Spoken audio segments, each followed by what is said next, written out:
नमस्कार दर्शक बंधु। नववर्ष 2024 प्रथम गुरुवार रे आपण नीला अपराजिता फूल करंतु एही उपाय। निश्चित भाव में आपण को अचानक धन मिलबार संभावना रही। यदि आपण आर्थिक समस्या दे गति करुथिले एवं आपण बेरोजगार थिले, आपणकर सबु काम असफल हेउथिला, तेबे आपण ए भिडियोटी को शेष पर्यंत देखिबार आवश्यकता रही। कारण एही भिडियो रे आपण माने जानिबा को पाइबे जे नीला अपराजिता फूल आपण कौन करने द्वारा आपणकर सबु समस्या दूर हो, आपणकर ग्रह दोष दूर हो, जहाँफल आपण जो भी किसी कार्य करेंगे से सफलता पाइबे।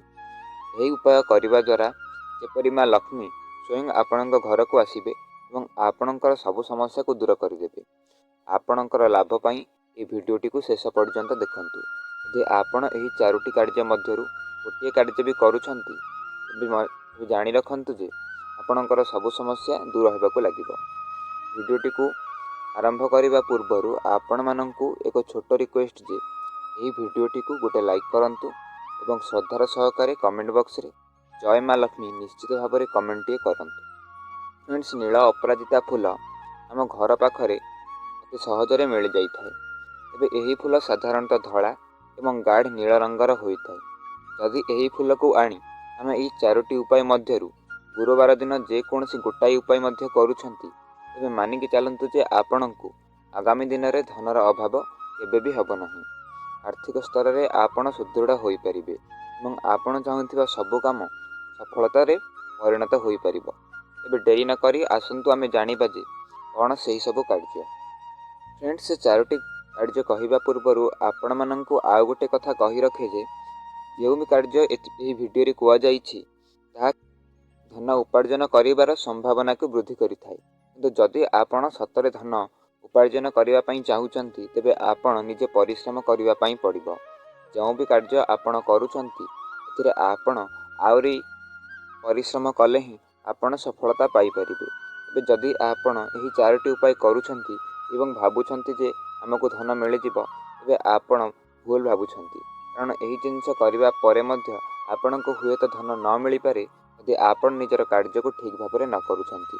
तेबे ध्यान रखंतु, ए कार्य करबा परे मध्य आपण निजर कार्य को जमिति न भूलंती। ए उपाय कले मध्य यदि आपण निजर कार्य को न करूछंती, तेबे हुए तो आपनको धन मिल न पारे। तेबे आसंतु आमे जानिबा जे कौन सही चारोटी जिनस जाकु कि आमे यदि गुरुवार दिन करूछंती, तेबे आमर आर्थिक समस्या बिल्कुल भी रहिबो नहीं। सर्वप्रथमे आपण गुरुवार दिन आपण घर पाखरे थिबा जेकोसी नील अपराजिता फूल गछरु किछिटा फूल आनिबार अछि। एही फूल को तोली आपण निज ठाकुर घरे रखंतु। गुरुवार दिन आपण गाधुआ पाधुआ करी किछि चंदन रे नील अपराजिता फूल को घोरी निज मुंडरे लगांतु। जेपरी आपण चंदन लगौथिले ठीक सेहीपरि नील अपराजिता फूल को घोरी आपण निज मुंडरे स्थापन करंतु एवं किछिटा चंदन भगवान उपरे मध्य दियंतु। यदि आपण यह गुरुवार दिन करूछंती, आपणकर बृहस्पति एवं शुक्र ग्रहर सुचलन घटी थाए। फल आग को आसुथिबा समय आपणकर आर्थिक समस्यार समाधान हो जाई थाए। तेबे निश्चित भाव में प्रति गुरुवार रे एही नील अपराजिता फूलर एही गोटे उपाय आपण करिकि देखंतु। नंबर 2 रे आपण जदि कोनोसी बाहर को जाउछंती बा निजर कार्य संस्था को जाउछंती, जेउ कार्य रे आपण अधिक थर समस्यार सम्मुखीन होइछंती, सेही कार्य रे यदि आपण भगवान चढ़ा जाइथिबा नील अपराजिता फूल को 2 ରୁ 4ଟି फूल को जदि आपण निज पॉकेट रे पुराई देउछंती एवं निजर कार्य संस्था को कार्य करबा पई जाउछंती, ए मानिकी चलंतु जे से कार्य रे आपण अधिक संभावना थाए जे आपण सफलता पाई परिबे। तेबे जेबे भी आपण जाउछंती कार्य करबा को आपणक कार्य संस्था को जाकि सरकारी बा बेसरकारी कार्य संस्था होई परिबो, एथरे आपण निज पॉकेट रे किछिटा नील अपराजिता फूल को नै करी जांतु। नंबर 3 रे आपण नील अपराजिता फूल को गुरुवार दिन आपणक घरर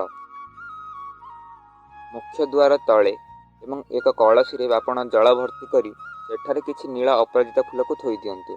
आपणक घर थिबा मुख्य द्वार रे एक कलश रे किछिटा पानी और नील अपराजिता फूल दे गुरुवार दिन थोई दियंतु।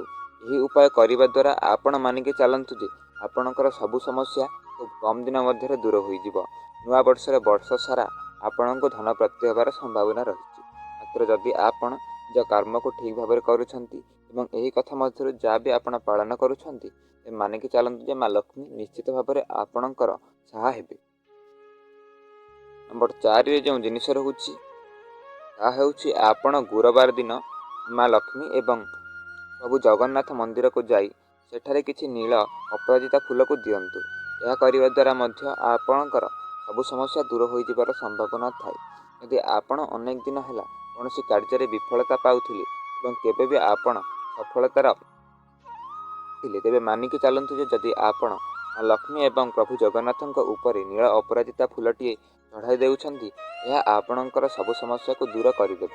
ଯାହାର ବି ଖରାପ ନଜର ଆପଣଙ୍କ ଉପରେ ଲାଗିକି ରହୁଥିଲା, ମାନିକି ଚାଲନ୍ତୁ ଏହା ଆପଣ କରିବା ଦ୍ୱାରା ଆପଣଙ୍କର ସେ ସବୁ ସମସ୍ୟା ଦୂରେଇ ଯିବ।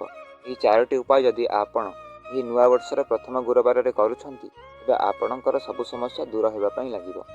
ଭିଡ଼ିଓଟି ପସନ୍ଦ ଆସିଥିଲେ ଏହାକୁ ଗୋଟେ ଲାଇକ୍ କରନ୍ତୁ ଏବଂ ଭକ୍ତିର ସହକାରେ ତଳେ କମେଣ୍ଟ ବକ୍ସରେ ଜୟ ମା ଲକ୍ଷ୍ମୀ କମେଣ୍ଟଟିଏ କରି ରଖନ୍ତୁ।